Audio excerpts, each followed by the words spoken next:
Hi guys, my name's Lisa. Today I am doing a book haul. This is actually going to be like a part one, a part two-ish type of deal because I do have some books coming in the next week or so, but if I let those come in and then do a book haul after that, it's going to be like 50 books or something, and it's just ridiculous. Like, even using that number, I can't believe myself sometimes. We have like 20 something books to get through, so without further ado, let's just get going. So the first thing I have to show you guys is I bought the entire Finishing School series, which I've read the first 3 books of, but I haven't read the last book. This one is Manners and Mutiny. So I got Etiquette and Espionage, Curtsies and Conspiracies, Waistcoats and Weaponry, and then Manners and Mutiny. So I've read all of these. I want to reread them though because I remember liking them. However, I was looking on Goodreads and the first one, Etiquette and Espionage, I only gave 3 stars, but I remember really liking it. And then I read the other 2, the next 2, so I don't really know. This is about a finishing school, hence the Finishing School series. And in this finishing school, it's kind of like they're learning etiquette, but they're also learning how to be like polite spies. I don't know. I like it. I love it. In this first one, I don't know if anything else really happens. I know there's a lot of drama in the series, but I literally, like, for the life of me, I cannot remember what the drama is. So I'm looking forward to rereading this and seeing why I gave it only 3 stars, because I have really, like, good memories of this book. I don't, however, remember the second ones. Or the second one? Oh, which one's which? I don't remember. Anyway, I don't remember the other books. I just remember a little bit from Etiquette and Espionage. What I Leave Behind by Allison McGee. This one, I read that it's actually 100 stories in 100 words, or like 100 pages or something. These are really small. It's not like an anthology or anything. It's I guess you would call it like a book in, not in verse. I guess you would call it, I'm not really sure what you would call this because it's not quite a book in verse and it's not quite prose because each like little chapter is literally 100 words. But this is about a kid whose dad commits suicide and he's not doing okay. The way he kind of finds to deal with it is by walking. Like, he just keeps walking. But he avoids certain key spots, like the bridge where his father killed himself, like certain places that just remind him of what happened. It isn't until he finds out something bad happened to his friend that he realizes he has to pull out of his sadness. And he does that by doing, I can't remember if it's writing letters or just doing good deeds, but he wants to do good deeds for like 100 people, which I assume is what each little story is. It's telling us what good deeds he did for those people. I saw on Book Outlet, I had never heard of it before, but it sounds intriguing to me. I didn't actually realize it was this small though. I thought it was going to be a chunkier book. On Goodreads, it literally didn't say anything about the 100 stories and 100 words or anything like that, but I don't find that to be a bad thing. This would be a pretty quick read for me, which is absolutely what I need with school around. Severance by Ling Ma. This is a book that I got on Book Outlet, but I put it in my cart and then I took it out of my cart and then I put it in my cart and then I took it out of my cart and then eventually I was like, oh my god, I'll just buy it. This book is about a reporter, I think. She does something in like the bookish community. I think it's like actually like a Bible community. When a crazy plague sweeps through New York, it like, I don't know if it kills everybody or what, but like it turns into a ghost town, like New York, the ghost town. And so her bosses enlist her to go around and take pictures of this empty New York City. I was reading the Goodreads synopsis earlier and I guess there is more to it, but I didn't know about that when I bought this. I only knew about the empty city and her going around and taking pictures. I'm not quite sure. There's something to do with like another tech company who knows how to like fix or take away this plague, which, oh my god, that's kind of relevant with coronavirus, huh? I mean, coronavirus isn't killing everyone, but like, oh, that sounded so bad. I'm just gonna put that down. The Gallery by Laura Marks Fitzgerald. Ugh, that's a mouthful. Laura Marks Fitzgerald. This follows our 12-year-old main character in the end of the 1920s, I believe. This girl is forced to become a maid in this big mansion in New York City. It says that it's Gatsby-like, which is exactly why I bought this. I didn't even know why, like what this was about when I was buying it. But I guess it's this 12-year-old girl in the 20s. She becomes a maid in this house, in this really big mansion. Like, these are very rich people, and the lady of the house is cooped up in her room. Nobody knows why, at least our main character doesn't, and she goes on this adventure to figure out why this woman is cooped up in her room. She lives in this beautiful mansion, like, she's the lady of the house. Why is she stuck in there? It says a mansion with a secret, and one girl who has the moxie to see everything for what it is. Homesick for Another World by Otessa Moshfegh? How do you say that? I don't know how to say that. This is a collection of short stories by the author that wrote My Year of Rest and Relaxation, which is a book that I really loved in January. I saw this on there and I grabbed it up so fast. However, I don't really know what this is about. The synopsis is very vague. There's not really anything to say what the stories are about. I don't know. It has a spaceship on the front, so I assume it has something to do with aliens. If it doesn't, I'm going to be really upset. Windfall by Jennifer E. Smith. This is about a girl who is in love with her, I think it's like her best friend. So on his 18th birthday, just on a whim, she buys him a lottery ticket, and he actually ends up winning the lottery. He wins like millions of dollars. I think it's at like $140 million.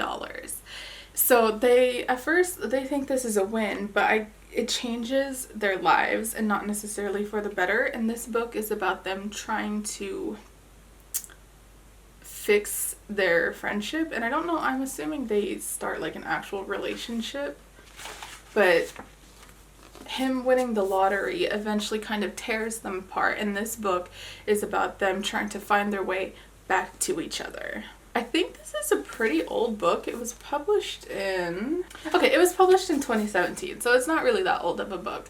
But I had seen this around for a little while before I bought it. I just never picked it up. I never even really read the synopsis, and I think it sounds interesting. Like, because you always wonder, like, oh, I wonder how my life would be if I won the lottery, or if I were rich, or if I blah, blah, blah, blah, blah, blah, blah. And so I guess this kind of explores that idea, and I'm just hoping it's a good one. I think I've read other stuff by Jennifer E. Smith. I think. Howl's Moving Castle by Diana Wynne Jones. I bought this book specifically because I love the Studio Ghibli version of Howl's Moving Castle. It's my favorite Studio Ghibli movie. And I know that movie is loosely based from the book. I don't know how different they are, but I mean, Sophie's here, Howl is here, The Witch of the Waste is here. Oh my god, I wonder if Calcifer is in this. If Calcifer isn't in this, I'm gonna cry. I love him. Anyway, in a nutshell, this girl is turned into an old woman by the Witch of the Waste, and the only person that can change her back into the young, like, I'm assuming she's like 20 or something, is Howl. He's the only one, but he lives in this moving castle, and he's kind of like mysterious. I don't know. I love Howl's Moving Castle. If you haven't seen the movie, I totally recommend the movie. If you've read the book, let me know how you liked it. If it was the same, don't spoil me, but like, is it super, super different, or does it still have like a lot of the same main plot points? Actually, you know what? Don't tell me anything. Don't tell me anything. I'll find out.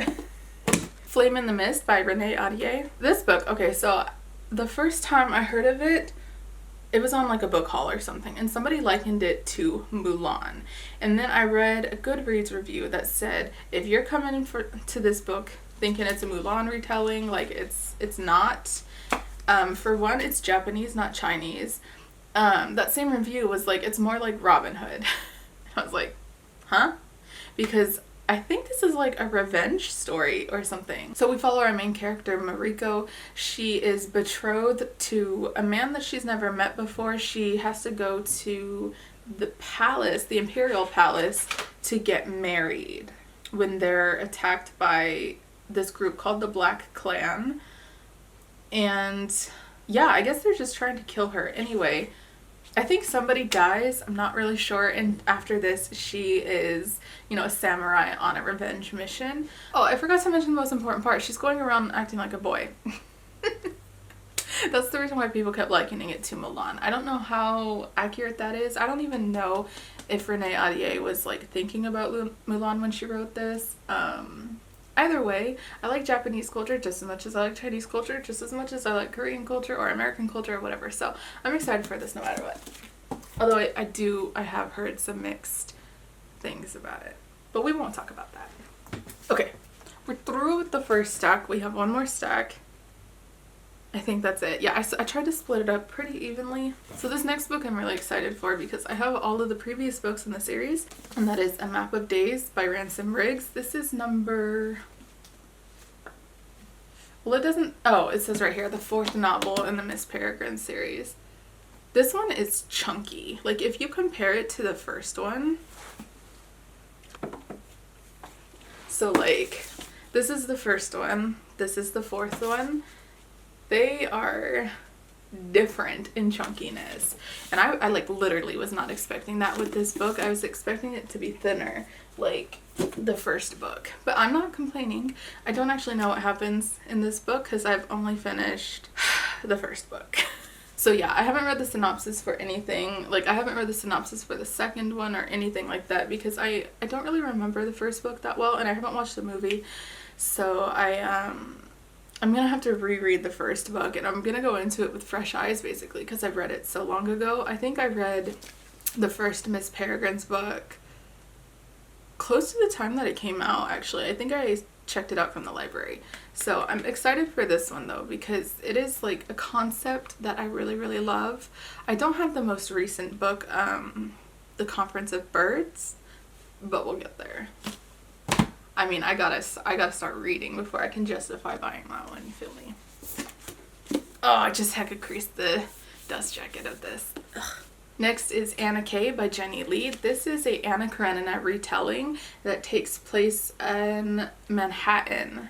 I think the original Anna Karenina takes place with adults with like 20-somethings or like early 30s, or it's adults in general. This one takes place with teenagers. And our main character, Anna, she always seems to have things straight. She has everything put together. She knows where she's going in life until she meets a playboy that her family and everybody that she knows doesn't think that she should be with. But she is convinced that she is in love with him. Following the Anna Karenina story. So something happens in their relationship, she has to question everything, etc., etc. It's still kind of a romance. Anna Karenina is a romance, but I'm excited to see how the politics of Anna Karenina is applied to teenagers in Manhattan. I do that with button too. I say button and not button. Whatever. The Last Namsara, I'll tell you what, I have absolutely no idea what this book is about. I bought it literally because the cover is pretty and it's like metallic and I don't know if that really translates right. I know it has dragons in it. That's basically all, and to be honest, that's all I want to know. So I'm not going to read the synopsis. I know I ran over it before I bought it, and I can remember enough that there's like dragons or like they tame dragons or something like that. Please don't spoil it for me because I think I'm just going to go into this one not really knowing very much.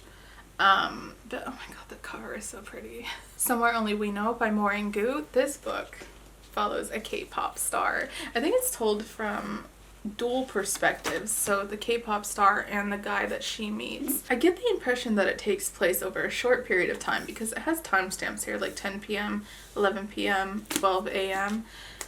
They meet on a whim. He's like sneaking into her hotel, not to meet her, but for like whatever reason. And she's actually coming out because she's craving a hamburger. They meet and, you know, it doesn't really say much more than that. But look how cute this is on the back. Ugh, it's so cute. Chain Reaction by Simone Alkalis. This book is the third and final book in the, I think it's just the Perfect Chemistry series. The first Perfect Chemistry book followed the oldest brother and the three brothers of this family. The second book followed the middle child, and this one follows the youngest brother. Now, unlike his two older brothers, the younger brother, Luis is a good guy. He's not really into the gang life. He like has plans for his future, etc. until he meets a girl who is bad. I mean, bad is like in quotes. It's heavily in quotes because I haven't read the book and like who's bad really, but I guess she's part of the gang life. She is part of the life that his older brothers were in. So this is kind of a book of, does he get drawn into that life too, or does he stay like true to himself, etc. I don't know much else about it. I do know that some people really liked this book. It's the last book I have to read in the series. And I did really like the other two books. Oh no. I can't really remember them, so I don't really know what I'm getting into with this one. I mean, obviously it's its own story because it's completely separate romance and a completely different brother, but you know, whatever. I feel like I'm just rambling about it now, to be honest. Okay, so this next book, I had no idea that it existed until I saw it on Book Outlet, and this cover, I don't think it translates very well onto the camera, but it's this like off-white cover and these like really nice bright like greens and blues, and oh my god, it's beautiful. Like in person it's beautiful. And this book is Fame Adjacent by Sarah Skilton. I looked this up on Goodreads and I was surprised to find that this had like less than 500 ratings. I don't know, it didn't have very much interaction on Goodreads. This book, however, sounds so interesting to me. It's about this girl who was in a group of kids that were on a like song and dance show, it says. And she is the only one that didn't become famous. Everybody else became famous in like music or TV or movies or whatever, and she kind of just didn't. You know, she moved back to where she was from and she doesn't have a ton of money, anything like that. So she finds out that they're having a 25th anniversary like show planned for this show that she was on in her childhood, and she's the only one that wasn't invited. Like, who does that for one? But you know, she's the only one that wasn't invited. So she decides, no, I'm going. And we follow her on this adventure. It says she's currently in internet rehab, she has no cash, and the only person who can get her across the country in time is Tom Parker, a handsome, infuriatingly level-headed patient who doesn't think she should confront her famous ex-friends. Patient. So is she like a doctor or something? Anyway, that sounds intriguing to me. I was so excited when I saw this. I was like, oh, pretty cover. And then I read the synopsis and I went, oh my god, that sounds so good.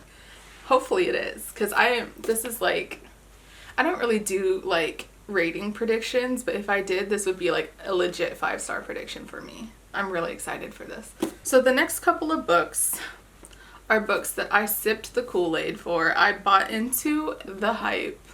The first one is Strange the Dreamer by Laini Taylor. This book is, I swear to god, it's so beloved in the community. I was like, what? I don't even get, because it doesn't even sound like that interesting to me. Like, it sounds interesting, but it sounds like a typical fantasy. So what is so good about it? I had to know. This book is way thicker than I thought it would be. I thought it would be like half the size that it is, but this is a chunky book. Yeah, this is 532 pages. I didn't know that when I bought it, and it doesn't really change anything, but I just really thought it was thinner.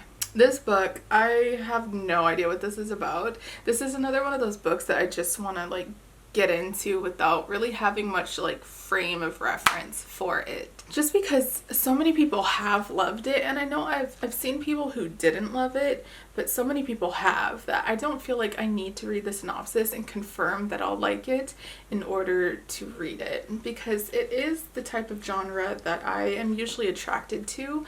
And you know, what can I say? I bought into the hype and hopefully I like it too. However, I would like to say that I hate that this award medal thing is like just part of the cover. I know they usually are, but oh my god, they bother me so much, those permanent stickers. Ugh. At least this one is like there for a purpose, but sometimes it has stupid stuff written on it and I'm like, why? Oh, here's another one with the metal, actually. I bought Scythe by Neil Shusterman and Thunderhead by Neil Shusterman. So there's probably not a person watching BookTube who has no idea what Scythe is about. This one is about a world where they have cured basically anything that can kill humans. There's no more sickness. There's no more like growing old and dying. There's no way for people to die anymore because they figured it all out. So society needs people that are called scythes that go around and they kill people. I heard somebody say that in the book, in order to be a scythe, you have to not want to be a scythe, which is already interesting in its own right. So from what it looks like, we follow two teens who are recruited to become scythes and they don't want to, but they kind of have to or they could die. It says they learn living in a perfect world comes only with a heavy price. Anyway, I'm not going to read the synopsis for this one, obviously. I think everybody knows about this one, so my my clumsy talk through of the synopsis I think is enough. It says a world with no hunger, no disease, no war, no misery. Humanity has conquered all those things and has even conquered death. Now scythes are the only one who can end life, and they are commanded to do so in order to keep the size of the population under control. That sucks so bad. Like, I really am curious to know if there's like a system for that, or if it's really just random people. Like one day you're there and the next day Scythe kills you. Like, oh Lord. I'm really excited for those actually. Like, I totally bought into the hype for those ones. But I am so excited for them. Okay, fam, we are on the last book. This is a book that has a Netflix movie. I watched the Netflix movie and I was making fun of it the entire time. I'm such a terrible person. I was totally making fun of it the entire time. That is After by Anna Todd. This movie is kind of ridiculous. But you know, it was good. I realized I liked it when I started like putting it on to go to bed and stuff. It's not my favorite movie. It's not my favorite story, but I think it's alright, you know. So I was like, here, let's go ahead and read the book. This is another one of those really chunky books. I did not realize it was going to be this thick. Let's see how it's 582 pages. But I'm a little concerned about it because on the synopsis she sounds way more attached to this dude than she seemed in the movie. Like, she was still kind of her own like independent self in the movie. Like, yes, he was like a big part of her life and she was in love with him and everything in the movie, but she sounds obsessed in the book, and that kind of concerns me. I saw somebody on Goodreads say that the movie was better than the book. I will be the judge of that. Reading people's Goodreads reviews, they don't really like bother me. I don't think they really sway what I feel about a book, but it is definitely food for thought. But yes, I don't actually know when I'm gonna start After, because this is a pretty thick book and I think it has like several books in the series. So I don't know when I'm gonna get to that because I have 1,000,001 series that I still need to finish. You know how it is. Okay, I know that I said that was the last book, but I don't know if you guys care about this. They're books that I got, so I'll tell you about it.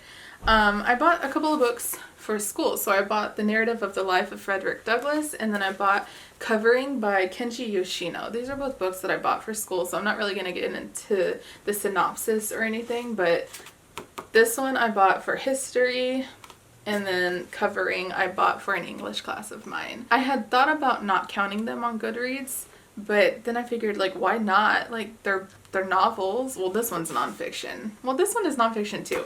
Anyway, the point is, they're books that I'm going to be reading, so I don't know why I shouldn't count them. And I acquired them, so why shouldn't I include them in a book haul? I don't know if you guys care though. That's why I kept this to the end of the video. That being said, this is the end of the video. If you made it this far, thank you so much. I know I can be kind of long-winded and like stunted in my talking, mostly because a lot of the books that I haul, I'm like, I'm not really sure what these are about, so I had to like start and stop and figure it out while I'm filming for you guys. But it is what it is. I'm not really the type of person that plans these things ahead, you know. So again, this is like part 1 of like a 2 video book haul probably, because I have more videos. I have more books on my bookshelf that could have been in this haul, but I just didn't want to like elongate it that much. So I'm just gonna split it in half because I do have more books coming. I do have my book of the month package coming pretty soon. yeah, that's it. I think that's all. I covered everything. So I hope you guys are having a good day, night, weekend, whatever time it is in your life. I hope you are having a wonderful, wonderful day. Wash your hands. Don't touch your face. I know coronavirus is a thing right now, but let's not linger on that. I'll talk to you guys later. Bye.